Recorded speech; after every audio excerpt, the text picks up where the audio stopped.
I acknowledge the traditional owners on the land in which we gather today and pay my respects to elders past and present. I also acknowledge everyone that has played a huge role in putting together a very exciting 2024 season schedule. This is the first time we've been able to achieve a few things. So the first thing I would like to say is I'm pretty proud to be standing here this morning talking about an NRL and an NRLW season schedule simultaneously. That's incredibly exciting, I think symbolic of just how far the game has come. We have an expanded Women's State of Origin series. We've listened to our fans, we've listened to the players and the other stakeholders, and we've worked incredibly hard, and the Commission has supported the growth of the women's game by expanding the Women's State of Origin series ahead of schedule. Importantly, we're now in a position where we can confirm 32 weeks of football for our fans. That is incredibly exciting. Starting with All-Stars back in Townsville, all the way through the Premierships, State of Origin, and ending with the Grand Final in October, 32 weeks of action-packed football for our fans. The NRL schedule also features now across 3 countries and gives us an opportunity to play in front of fans, not only in Australia and New Zealand, but also for the first time ever, Premiership games happening in the United States of America. We have traditional and new rivalries, and we'll be fostering both of those. The most exciting aspect of this year's schedule is the fact that we've been able to integrate the NRL and the NRLW seasons in a much more effective manner, resulting in 16 NRL NRLW doubleheaders. And that is fantastic, not just for the players who get to play in front of their home fans, but importantly for the fans themselves who get to experience and see the action in both the men's and the women's competition on the same day. Player well-being is paramount, and we've worked incredibly hard to reduce the number of 5-day turnarounds from 30 last year down to 26, and importantly, no team has more than 3 5-day turnarounds. So we balance a number of competing priorities in what is a really complex set of permutations. And I'm pleased to say that next year's schedule delivers results for our fans. We know that our fans enjoy rivalries. We know they enjoy the banter and the competitiveness of those rivalries. And next year we deliver even more of those. As I said earlier, we return to Queensland for All-Stars in February.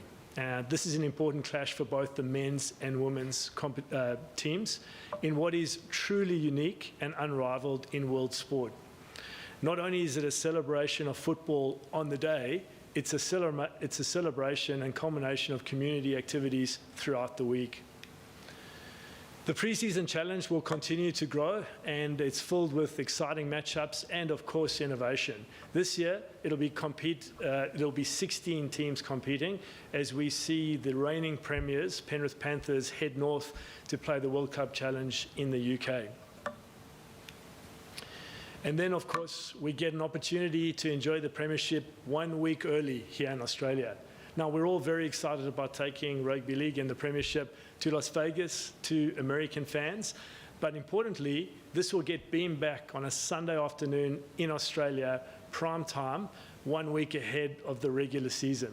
So we have round 1 split over 2 weeks. That is a huge win for our fans.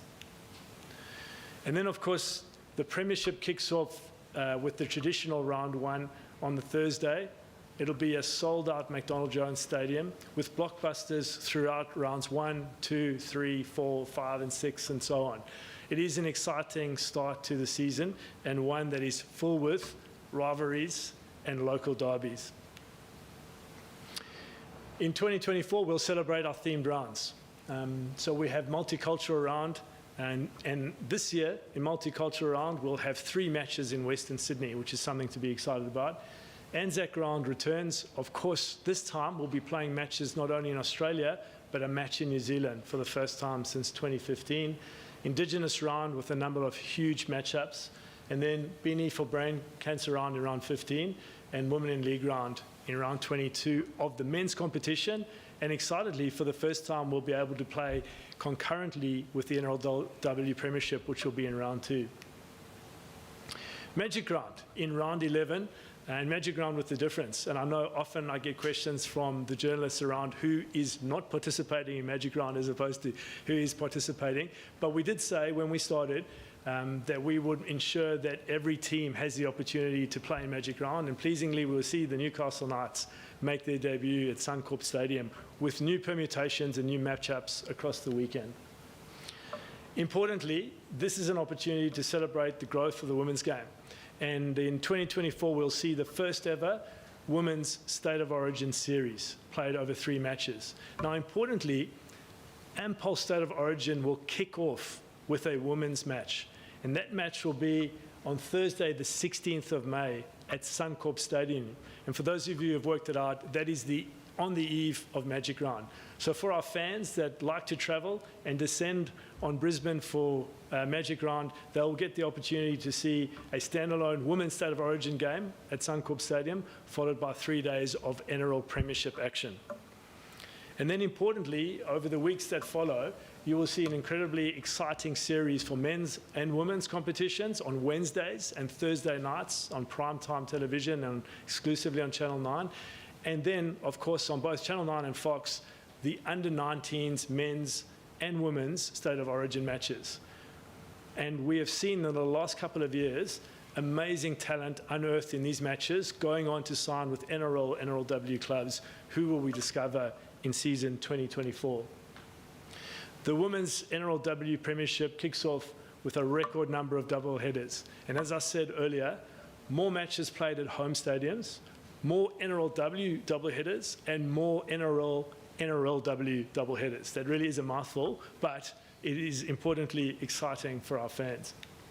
And it all culminates, obviously, in the grand finals. Again, unique to our sport, and what we really celebrate in rugby league is the opportunity to have both the men's and women's competitions culminate in that grand finals day spectacular. None of this would be possible without the support of our partners, and I'd like to acknowledge Telstra, who are the naming rights partners for both the men's and women's competition. Of course, our broadcast partners. I'd like to acknowledge Channel 9 specifically for their support and investment in the growth of Women's State of Origin, which will be now exclusive on their network. And of course, Fox Sports, who have been long-time supporters of both the men's and women's game as well, and Sky Sports in New Zealand. And to all of our sponsors who stood by us for an exciting, enthralling 2023 season. And of course, we're all now very excited for 2024. So there is a lot to look forward to. As I said, 32 weeks of action, 2 competitions, an integrated men's and women's State of Origin series. And of course, in due course, we will review, refine, and then talk about the Pacific Championships to end off and cap what will be another remarkable 2024 season. Thank you for listening to me, and I'll take whatever questions you've got. We can do a couple of questions from the floor if anyone wants to, and then we'll move over to the side for one-on-ones. We'll do that. Thank you. Thanks, guys.